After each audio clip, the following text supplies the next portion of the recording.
Newsline, bringing the news and information happening in the region and our country. Uragon Hot Radio. Newsline, broadcasting live from the Philippines. DJ Joe Pat.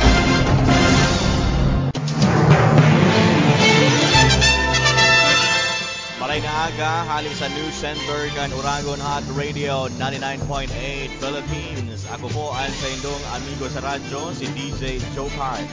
Unina ang mga headlines kan mga bareta, Nunian Aldao. Sangguniang panglungsod kan Naga, madangog sa opinyon kan publiko sa bagong operasyon kan bus terminal sa Naga. Bicol Medical Center, Uragon na ospital, sabi sa Onra International. Alangkaw na presyo kan NFA Rice sa Bicol, inusip.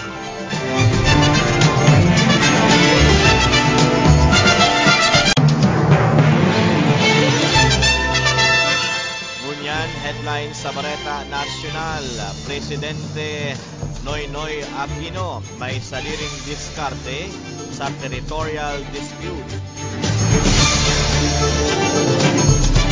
Bagong klaseng presidente sa Pilipinas, pwede daang kabali sa third sex, sabi kan Palacio Malacanang.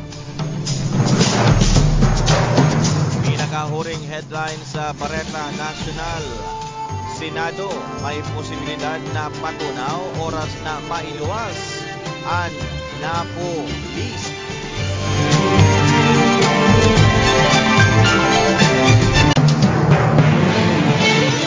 Yan ang pamayokan mga bareta kunyan na Aldao. Apet sa 13 kan bulan ni Mayo 2014. Ang mga headlines sa indong na hinanyog dara sa karahayang buwan kan Cripcon Grill sa siyudad ni Naga atin kan Uragon Hot Radio News and Public Affairs.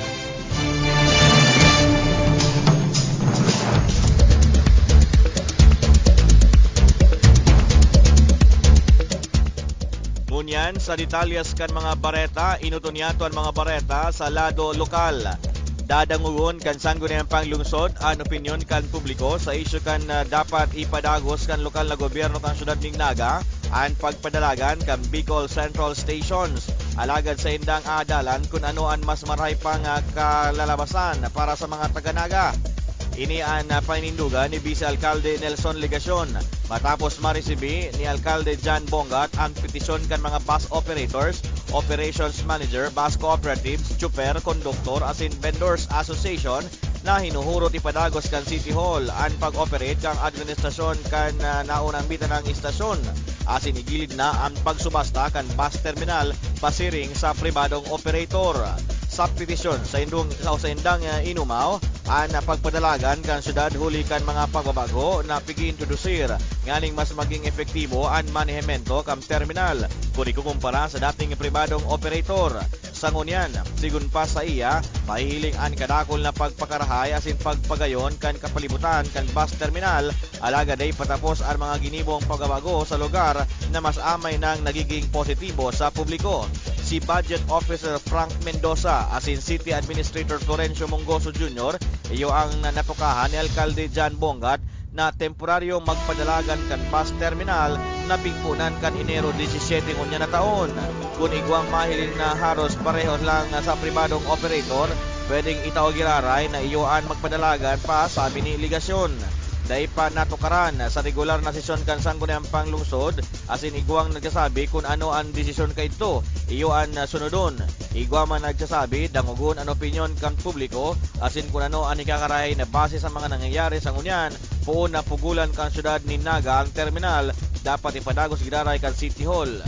Nagtalaan ni subasta ang syudad sa bulan na Agosto na nag-iimbitar sa alinman na interesado ng pribadong operator alagad na posibleng magkaigwanin pagbabago kung imyendahan kan sangguniang panglalawigan ang ordinansa asin sa inda nang ikukonsiderar kung ano ang boses kan publiko asin ikakarahay sa syudad.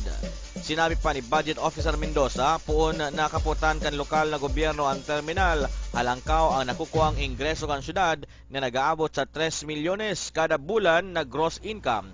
Dahil pakabali ang naglalahog na 500,000 kada bulan na nakukolekta sa arkila hali sa mga stall holders.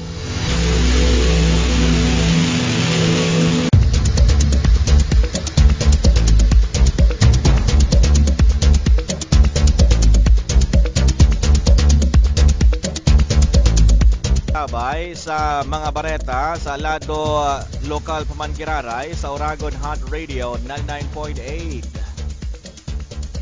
Ang Bicol Medical Center sa Siyudad Nignaga, sertifikado na internasyonal sa kategorya bilang pinakamarahay na hospital management and health. Asin ini ang enot na hospital kam gobyerno sa Southern Luzon na nakaresibikan onra gikan sa International Organization for Standardization na igwang base sa Southern Germany. Ipinahayag na ang certification ang gustong sabihon ang sa indang serbisyo asin pagpadalagan kan ospital base na sa inapod na international standard. Sa entrevista kan Oragon Hot Radio kay Director Efren Nerva kan Bicol Medical Center, sa iyang pinaliwanag na dakulang onra huli kan padagos tindang pinapasunod na serbisyo na dapat kontento ang sa indang mga kliyente. Mala nga ni kan sa indang apunan ang mga pagbabago sa ospital kan taon 2011, ang sa indang client satisfaction nag-abot na sa 75%.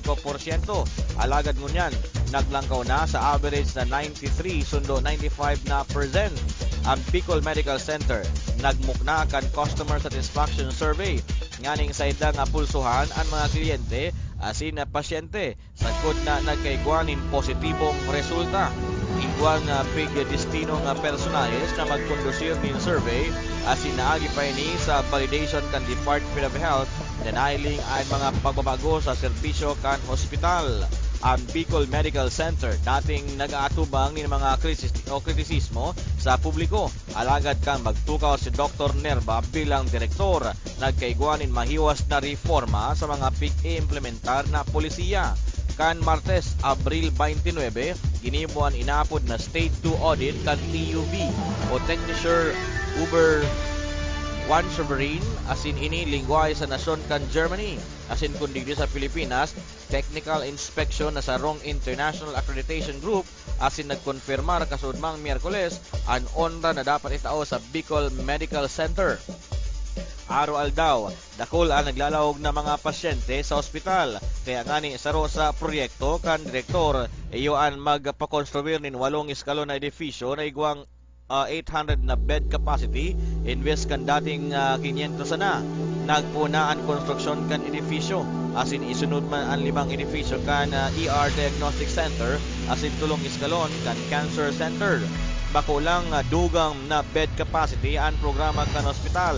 Alagad magdadagdag pa nin sagkod sa 162 na mga personahes, igwa ng mga modernong gamit aron kan magnetic resonance imaging o MRI, digital x-ray machine, CT scan, asin mamuwat.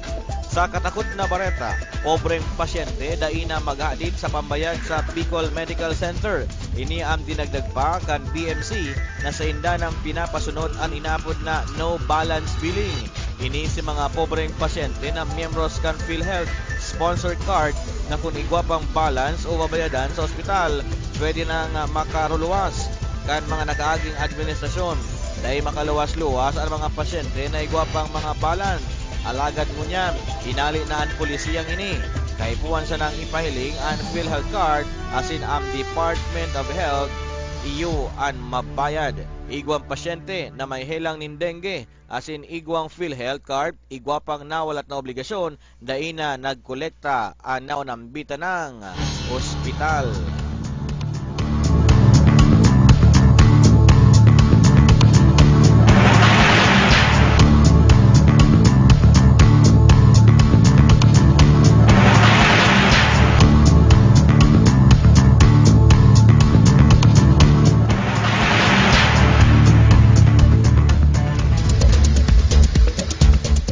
Ngunyan, huring detalyes kan mga bareta sa lado lokal. Big question kang National Confederation of Irrigators Association o NCIA. Ang halangkaw na presyo kan NFA rice digdi sa Bicol kung ikukumpara sa ibang reyon na mas kababa ni 250 kada kaban. Ang NCIA na pinamamayuhan ni Silvestre Bonto Sr. bilang presidente, inapudan ang atensyon kan Opisina Sentral kang National o kang NFA, hulita nakakaalarma ang halangkaw na presyo kan bagas digdi sa Reyon 5 asin apektado ang renibong konsumidores. Ang surat asin reklamo yaw na sa lamesa ni Administrator Orland Agming Kalayag sa Opisina Sentral kan NFA kan Abril 25 pa na nagahalat nin aksyon ang NCIA. Nagprobar ang grupo na kaulayan ang pamayokan NFA ngaling malinawan alagad habong makiulay sa dai maaraman na dahilan.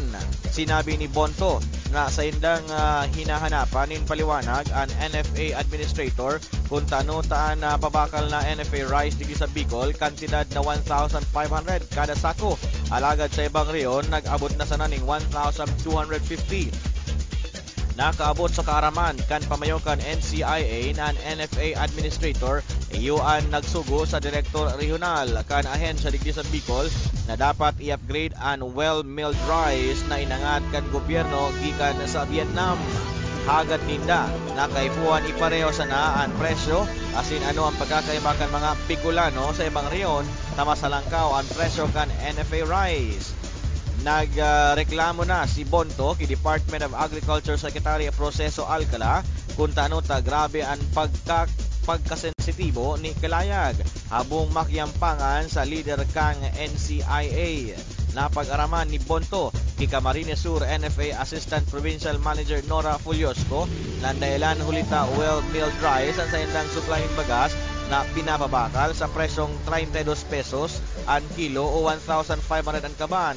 Alaga da isya bensido digdi ang NFA. Mandato kan gobyerno na dapat mamantinir ang presyo kan bagas para sa interes kan publiko. Bako na maging profit-oriented sigun pa ki Bonto. Sa inda pang big question na apisar ang bakal kan gobyerno kan imported rice kantidad sa nang 924 pesos ang kaban, alag pinatungan pinalangkaw si presyo sa good na sinagad sa 1,500. Ang kada kilo kan baga sa 1,500 na presyo kantidad 32, mientras na 27 kada kilo sa presyo kang 1,250. Paliwanag kan NFA Bicol sa entrevista kan Oragon Hot Radio kay Assistant Regional Manager Engineer Bernardo Asestre kan NFA Bicol. Sinabi kay ni na nagdadanay ang 1,250 na presyo kan NFA rice sa Kabikulan.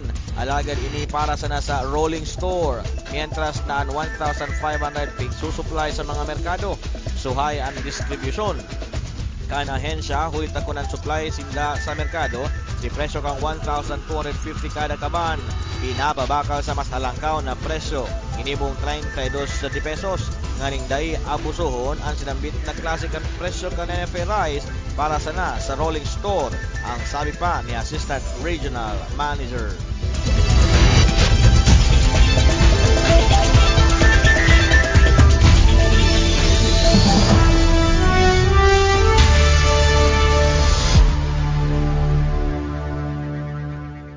Ngunyan, dumanantaan mga detalyes kan mga bareta sa lado nasyonal naman.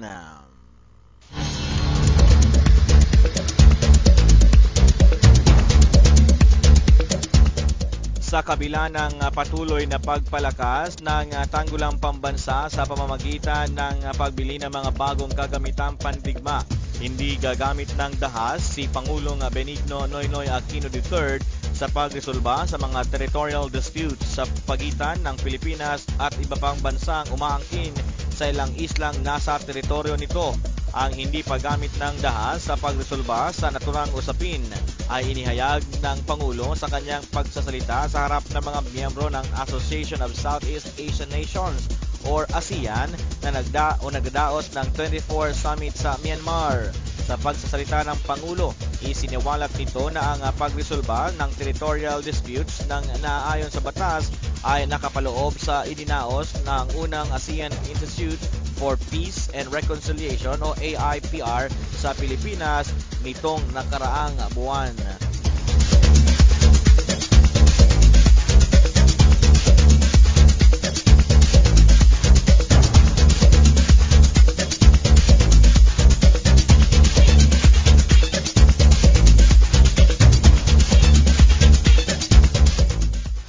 pang balita sa national news, isang malayang bansa ang Pilipinas at kahit sino ang pipili ng taong bayan na maging pangulo ng bansa, bakla man o anumang kasarian ay pwedeng mamuno sa gobyerno. Ito ang tugon ng Malacanang. Nang hinga ng reaksyon, si Deputy Presidential Spokesperson Abigail Palte hingil sa kwestiyon di umano ng TV host na si Boy Abunda na isang gay o bakla ang dapat maging pangulo ng Pilipinas. Sa isang radio interview kay Palte kahapon, napag-usapan ang umano'y ideya ni Abunda sa pulong ng mga television advertisers na magsulong ng isang gay president para sa bansa. Dagdag pa sa balitang ito, maraming nagtatanong na kung yun ang naipagsabi ni Boy Abunda, maaaring third sex ang magiging susunod na presidente.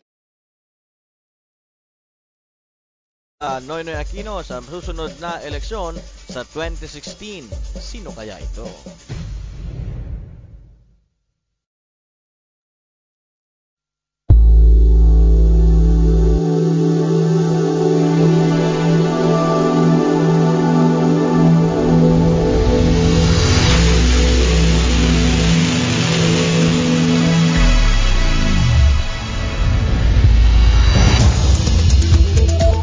Iba pang detalyes na mga nagbabagang balita sa national.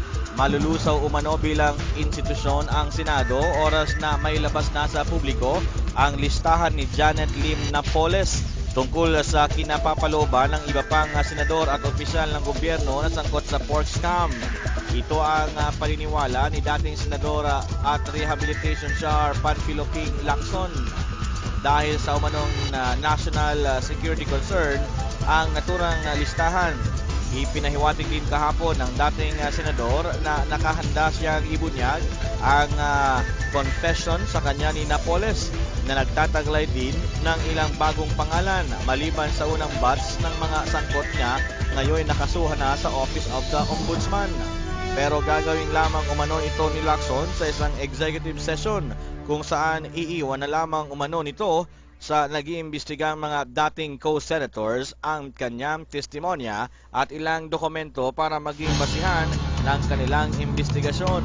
Gayunpaman, para sa kanya, best person pa rin na sa publiko ng napulis ay mismong ang scam queen. Dahil kahit ang hawak na impormasyon ngayon ni Justice Secretary Leila De Lima ay galing din kay Napoles. Samantala, sinabi kahapon ni Deputy Presidential Spokesperson Abigail Palte na walang balak ang Palasyo Malacanang na i-pressure si De Lima sa inaabangan ng lahat na napulis.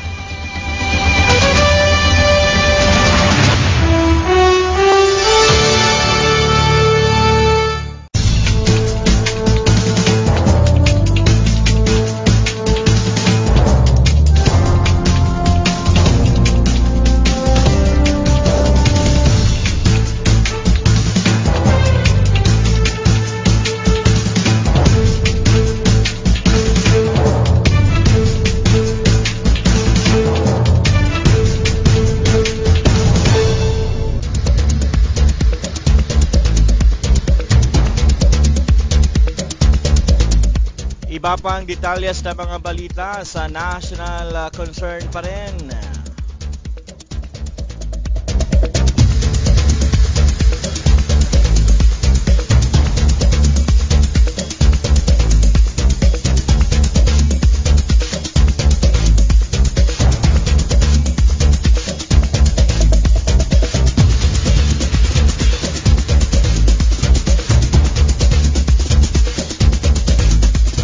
Balitang sports muna po tayo mga kauragon.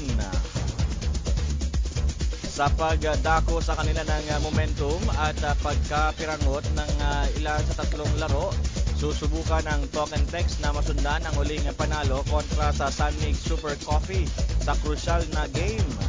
3 ngayon ng 2014 PLDT Home TV or Revolution PBA Commissioners Cup. Balik sa pagiging llamado ng talk and text.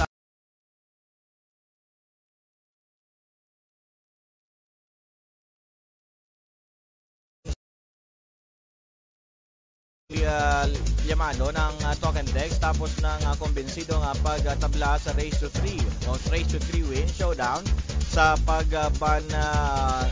pagbanli sa SMSC sa Game 2. Kamakalawa, 86-76. Pan-rest back sa 8.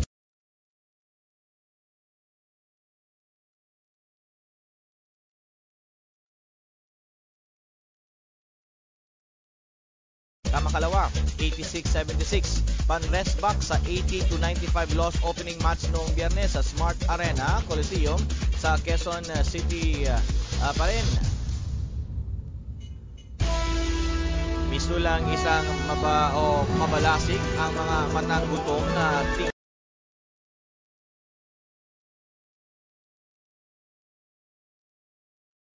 Misulang isang mabalasik ang mga matang gutom na tigre nakawala sa kanyang hawla ang Token Dex noong linggo na sangit-ngit ng sa karibal na lumagot sa kanilang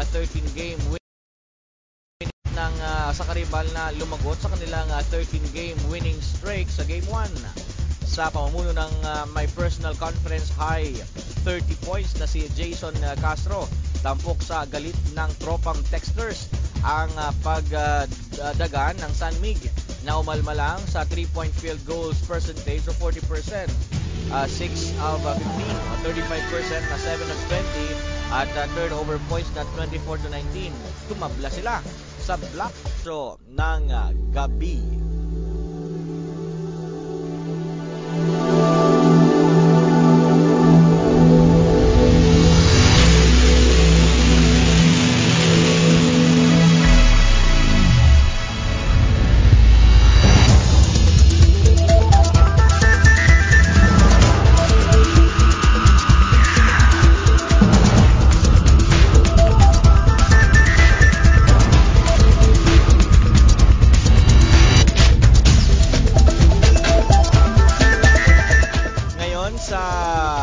Balita naman sa Ibayong Dagat.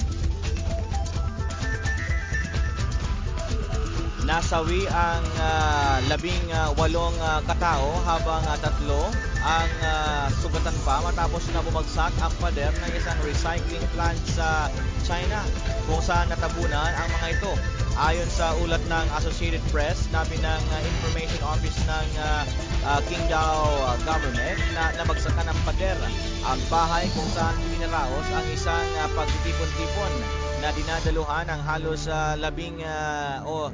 nasa 50 katao. Nabatid na bago ang aksidente, ilang araw nang nakaranas ng pagulan sa nasabing lugar kung saan pinaniwalang gumuho ang pader dahil sa naipong tubig. Kaugnay nito, 2 pa ang iniulat na nasawi sa probinsya ng Guangxi, Zhuang Autonomous Region dahil din sa walang tigil na pagulan at pagbuho ng lupa.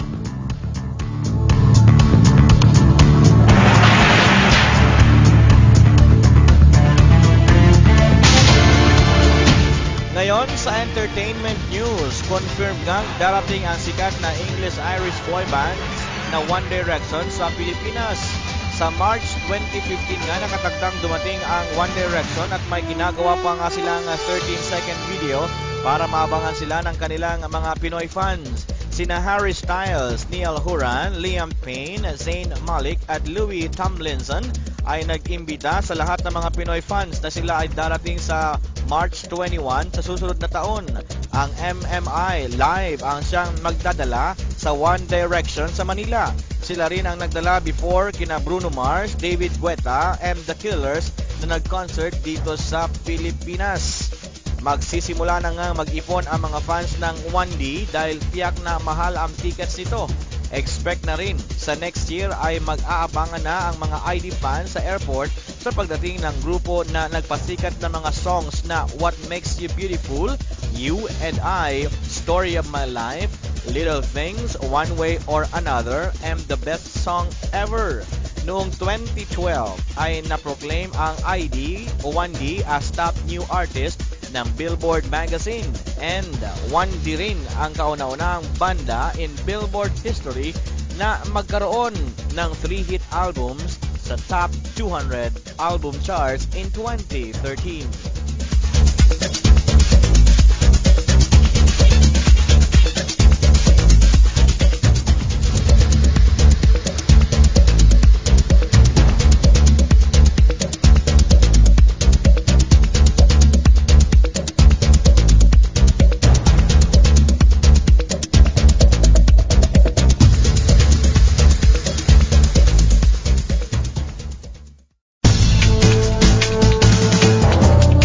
Yan ang kabilugan kan mga bareta ngunya na aldaw nagsurat kan mga bareta William Felipe sa lado teknikal kay ban si Jeboy Galbo sa pangaran kang News and Public Affairs kan Oragon Hot Radio. Ako po si DJ Jopat, hali sa Nasyon kan Pilipinas. Marhay na aga sa Indo, Gabos. Oragon Hot Radio. Newsline, bringing the news and information happening in the region and our country. Oragon Hot Radio. Newsline, broadcasting live from the Philippines. DJ Joe Pat. Oragon Hot